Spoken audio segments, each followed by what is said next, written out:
Welcome to Left Brain Law of Attraction. I'm Dan Walper and this is today's frequently asked question. Today's question is, can I speed up the law of attraction? No, you can't really speed up the law of attraction. Once you're using it properly and correctly, it pretty much just works at its own pace, just like a flower growing. It'll just blossom when it's ready.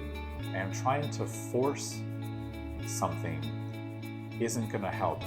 Just like trying to force a flower to blossom, it just doesn't work. It will ruin the creation. It will ruin the flower.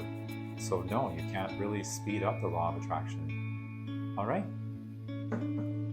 That's today's frequently asked questions. If you have questions of your own, please let me know and I'd be happy to help. And if you'd like to learn more, you can check out my book at bestlawofattractionbook.com. Remember to just keep going. You're doing a really good job. Take care.